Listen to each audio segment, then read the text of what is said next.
ओम शांति। 22 अगस्त 2021। आप सभी भाई बहनों को रक्षा बंधन के पावन पर्व की स्नेह भरी बहुत बहुत शुभकामनाएं। हैप्पी रक्षा बंधन। अव्यक्त बाप दादा के महावाक्य। ओरिजिनल डेट 7 मार्च 1988। भाग्यवान बच्चों के श्रेष्ठ भाग्य की लिस्ट। आज भाग्य विधाता बाप दादा अपने भाग्यवान बच्चों को देख रहे हैं।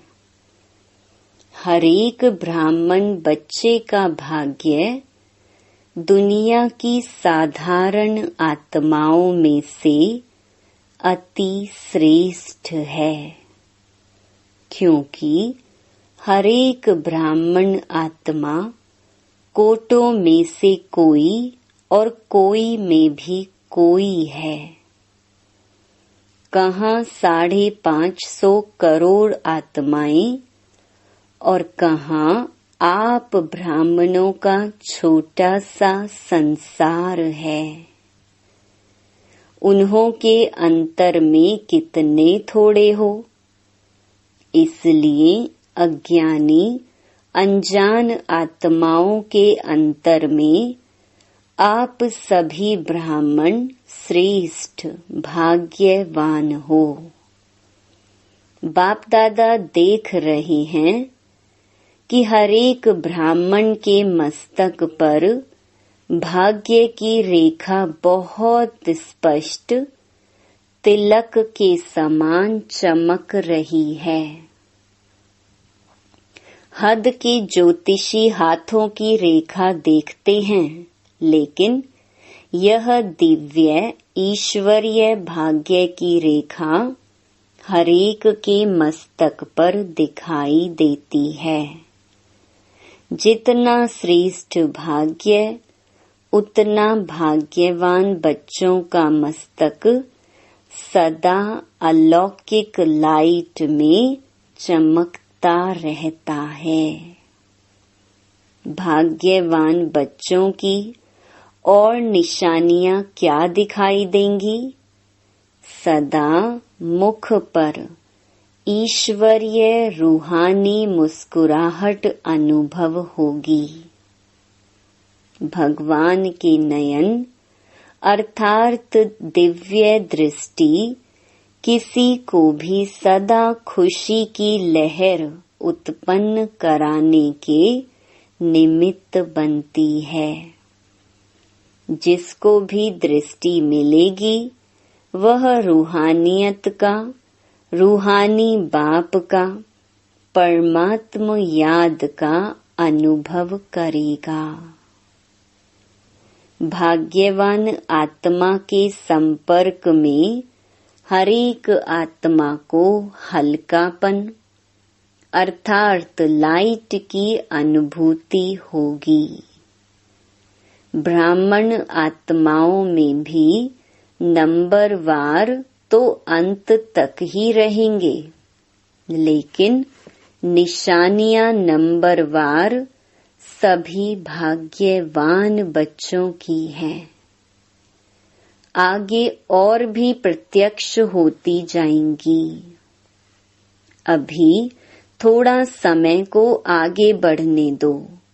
थोड़े समय में जब अति और अंत दोनों ही अनुभव होगा तो चारों ओर अनजान आत्माएं हद के वैराग्य वृत्ति में आएंगी और आप भाग्यवान आत्माएं बेहद के वैराग्य वृत्ति के अनुभव में होंगी। अभी तो दुनिया वालों में भी वैराग्य नहीं है। अगर थोड़ी बहुत रिहर्सल होती भी है तो और ही अलबेलेपन की नींद में सो जाते हैं।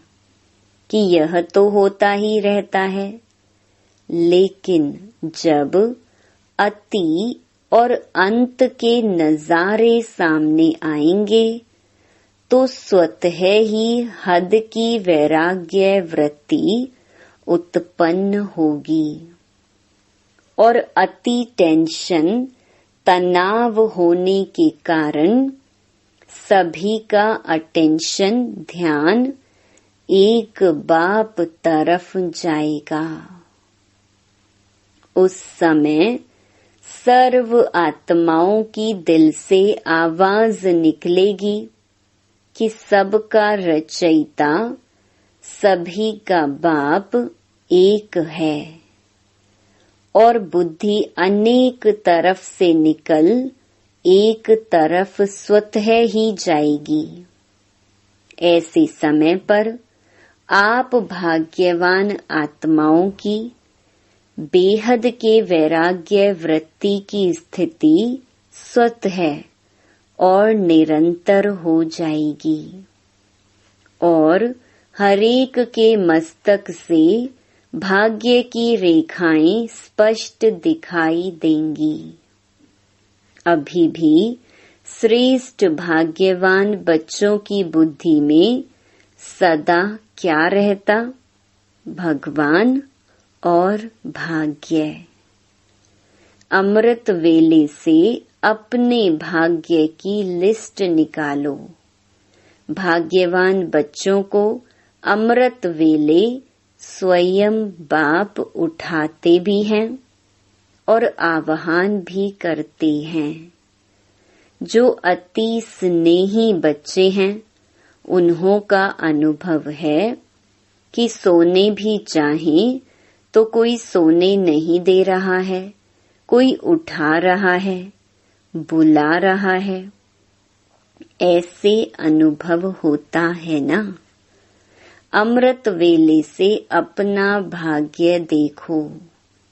भक्ति में देवताओं को भगवान समझ भक्त घंटी बजाकर उठाते हैं और आपको भगवान खुद उठाते हैं। कितना भाग्य है। अमृत वेले से लेकर बाप बच्चों के सेवाधारी बन सेवा करते हैं और फिर आह्वान करते हैं, आओ बाप समान स्थिति का अनुभव करो, मेरे साथ बैठ जाओ। बाप कहाँ बैठा है? ऊंचे स्थान पर और ऊंची स्थिति में। जब बाप के साथ बैठ जाएंगे तो स्थिति क्या होगी? मेहनत क्यों करते हो? साथ में बैठ जाओ तो संग का रंग स्वतः ही लगेगा। स्थान के प्रमाण स्थिति स्वतः ही होगी। जैसे मधुबन के स्थान पर आते हो तो स्थिति क्या हो जाती है? योग लगाना पड़ता है या योग लगा हुआ ही रहता है? तभी तो यहाँ ज्यादा रहने की इच्छा रखते हो ना। अभी सबको कहीं और 15 दिन रह जाओ तो खुशी में नाचेंगे ना। तो जैसे स्थान का स्थिति पर प्रभाव पड़ता है, ऐसे अमृत वेले या तो परम धाम में या सूक्ष्म वतन में चले जाओ। बाप के साथ बैठ जाओ। अमृत वेला शक्तिशाली होगा तो सारा दिन स्वतः ही मदद मिलेगी। तो अपने भाग्य को स्मृति में रखो, वाह मेरा भाग्य। दिनचर्या ही भगवान से शुरू होती। फिर अपना भाग्य देखो। बाप स्वयं शिक्षक बन कितना दूर देश से आपको पढ़ाने आता है। लोग तो भगवान के पास जाने के लिए प्रयत्न करते और भगवान स्वयं आपके पास शिक्षक बन पढ़ाने आते हैं। कितना भाग्य है। और कितने समय से सेवा की ड्यूटी बजा रही हैं। कभी सुस्ती करता है, कभी बहाना लगाता है, आज सिर दर्द है, आज रात्रि को सोए नहीं हैं। तो जैसे बाप अथक सेवाधारी बन सेवा करते हैं, तो बाप समान बच्चे भी अथक सेवाधारी। अपनी दिनचर्या देखो, कितना बड़ा भाग्य है।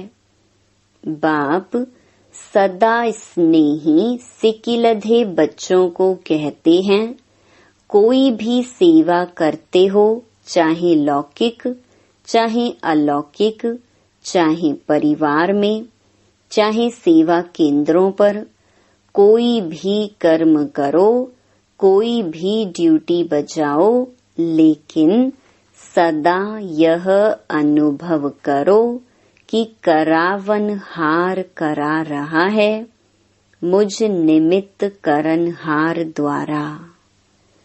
मैं सेवा करने के लिए निमित्त बना हुआ हूँ, करावनहार करा रहा है। यहाँ भी अकेले नहीं हो, करावनहार के रूप में बाप कर्म करने समय भी साथ है। आप तो सिर्फ निमित्त हो, भगवान विशेष करावनहार है। अकेले करते ही क्यों हो? अकेला मैं करता हूँ यह भान रहता है, तो यह मैंपन माया का दरवाजा है। फिर कहते हो माया आ गई। जब दरवाजा खोला तो माया तो इंतजार में है और आपने इंतजाम अच्छा कर लिया तो क्यों नहीं आएगी। यह भी अपना भाग्य स्मृति में रखो कि बाप करावनहार हर कर्म में करा रहा है, तो बोझ नहीं होगा। बोझ मालिक पर होता है, साथी जो होते उन पर बोझ नहीं होता। मालिक बन जाते हो तो बोझ आ जाता है। मैं बालक हूँ और मालिक बाप है। मालिक मुझ बालक से करा रहा है। बड़े बन जाते हो तो बड़े दुख आ जाते हैं। बालक बनकर मालिक के डायरेक्शन पर करो। कितना बड़ा भाग्य है यह। हर कर्म में बाप जिम्मेवार बन हल्का बनाए उड़ा रही हैं। होता क्या है, जब कोई समस्या आती है तो कहते हो बाबा अभी आप जानो, और जब समस्या समाप्त हो जाती है तो मस्त हो जाते हो। लेकिन ऐसे करो ही क्यों जो समस्या आवे।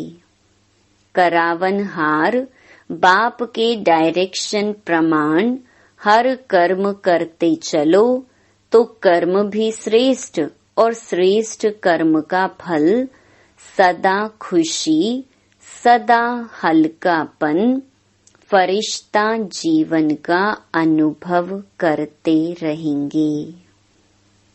फरिश्ता कर्म के संबंध में आएगा, लेकिन कर्म के बंधन में नहीं बंधेगा। और बाप का संबंध करावनहार का जुटा हुआ है, इसीलिए निमित्त भाव में कभी मैंपन का अभिमान नहीं आता है। सदा निर्माण बन निर्माण का कार्य करेंगे तो कितना भाग्य है आपका। और फिर ब्रह्मा भोजन खिलाता कौन है? नाम ही है ब्रह्मा भोजन। ब्रह्मा भोजन नहीं, ब्रह्मा भोजन। तो ब्रह्मा यज्ञ का सदा रक्षक है। हर एक यज्ञ वत्स व ब्रह्मा वत्स के लिए ब्रह्मा बाप द्वारा ब्रह्मा भोजन मिलना ही है। लोग तो वैसे भी कहते कि हमको भगवान खिला रहा है, मालूम है नहीं भगवान क्या, लेकिन खिलाता भगवान है। लेकिन ब्राह्मण बच्चों को तो बाप ही खिलाता है। चाहे लौकिक कमाई भी करके पैसे जमा करते, उसी से भोजन मांगते भी हो, लेकिन पहले अपनी कमाई भी बाप की भंडारी में डालते हो। बाप की भंडारी भोलानाथ का भंडारा बन जाता है। कभी भी इस विधि को भूलना नहीं, नहीं तो सोचेंगे हम खुद कमाते खुद खाते हैं। वैसे तो ट्रस्टी हो, ट्रस्टी का कुछ नहीं होता है। हम अपनी कमाई से खाते हैं, यह संकल्प भी नहीं उठ सकता। जब ट्रस्टी हैं तो सब बाप के हवाले कर दिया, तेरा हो गया मेरा नहीं। ट्रस्टी अर्थात तेरा और गृहस्थी अर्थात मेरा। आप कौन हो? गृहस्थी तो नहीं हो ना। भगवान खिला रहा है, ब्रह्मा भोजन मिल रहा है। ब्राह्मण आत्माओं को यह नशा स्वतः ही रहता है और बाप की गारंटी है 21 जन्म ब्राह्मण आत्मा कभी भूखी नहीं रह सकती। बड़े प्यार से दाल रोटी सब्जी खिलाएंगे। यह जन्म भी दाल रोटी प्यार की खाएंगे, मेहनत की नहीं। इसीलिए सदा यह स्मृति रखो कि अमृत वेले से लेकर क्या क्या भाग्य प्राप्त हैं। सारी दिनचर्या सोचो। सुलाते भी बाप हैं लोरी दे करके। बाप की गोदी में सो जाओ तो थकावट बीमारी सब भूल जाएगी और आप आराम करेंगे। सिर्फ आवाहन करो आराम, तो आराम आ जाएगी। अकेले सोते हो तो और संकल्प चलते हैं। बाप के साथ याद की गोदी में सो जाओ। मीठे बच्चे प्यारे बच्चे की लोरी सुनते सुनते सो जाओ। देखो कितना अलौकिक अनुभव होता है। तो अमृत वेले से लेकर रात तक सब भगवान करा रहा है। चलाने वाला चला रहा है, कराने वाला करा रहा है। सदा इस भाग्य को स्मृति में रखो, इमर्ज करो। कोई हद का नशा भी जब तक पीते नहीं तब तक नशा नहीं चढ़ता। ऐसे ही सिर्फ बोतल में रखा हो तो नशा चढ़ेगा। यह भी बुद्धि में समाया हुआ तो है, लेकिन इसको यूज करो। स्मृति में लाना अर्थात पीना, इमर्ज करना, इसको कहते हैं स्मृति स्वरूप बनो। ऐसे नहीं कहा है कि बुद्धि में समाया हुआ रखो। स्मृति स्वरूप बनो। कितने भाग्यवान हो। रोज अपने भाग्य को स्मृति में रख समर्थ बनो और उड़ते चलो। समझा क्या करना है? डबल विदेशी हद के नशे के तो अनुभवी हैं। अभी ये बेहद का नशा स्मृति में रखो तो सदा भाग्य की श्रेष्ठ लकीर मस्तक पर चमकती रहेगी, स्पष्ट दिखाई देगी। अभी किन्हों की मर्ज दिखाई देती, किन्हों की स्पष्ट दिखाई देती है, लेकिन सदा स्मृति में रहेगी तो मस्तक पर चमकती रहेगी, औरों को भी अनुभव कराते रहेंगे। अच्छा, सदा भगवान और भाग्य ऐसे स्मृति स्वरूप समर्थ आत्माओं को सदा हर कर्म में करनहार बन कर्म करने वाली श्रेष्ठ आत्माओं को सदा अमृत वेले बाप के साथ ऊंचे स्थान, ऊंची स्थिति पर स्थित रहने वाले भाग्यवान बच्चों को सदा अपने मस्तक द्वारा श्रेष्ठ भाग्य की रेखाएं औरों को अनुभव कराने वाले विशेष ब्राह्मणों को बाप दादा का याद प्यार और नमस्ते। विदाई के समय दादी जानकी बम्बई तथा कुरुक्षेत्र सेवा पर जाने की छुट्टी ले रही हैं। महारथियों के पांव में सेवा का चक्कर तो है ही, जहाँ जाते हैं वहाँ सेवा के बिना तो कुछ होता नहीं। चाहे किस कारण से भी जाएं, लेकिन सेवा समाई हुई है। हर कदम में सेवा के सिवाय कुछ है ही नहीं। अगर चलते भी हैं तो चलते हुए भी सेवा है। अगर खाना भी खाते हैं, किसको बुला के खिला देते हैं, स्नेह से स्वीकार करते हैं, तो यह भी सेवा हो गई। उठते बैठते चलते सेवा ही सेवा है। ऐसे सेवाधारी हो। सेवा का चांस मिलना भी भाग्य की निशानी है।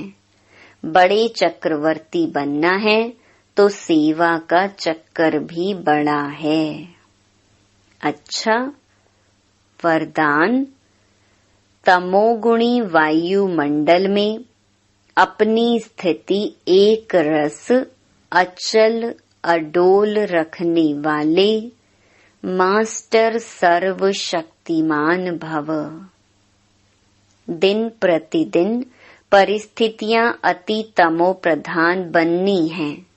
वायुमंडल और भी बिगड़ने वाला है। ऐसे वायुमंडल में कमल पुष्प समान न्यारे रहना, अपनी स्थिति सतो प्रधान बनाना, इसके लिए इतनी हिम्मत व शक्ति की आवश्यकता है।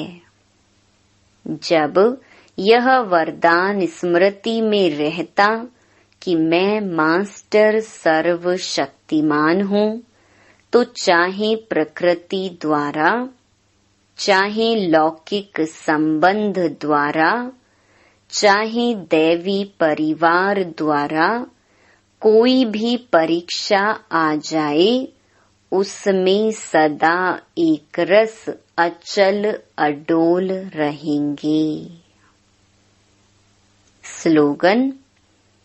वरदाता बाप को अपना सच्चा साथी बना लो तो वरदानों से झोली भरी रहेगी।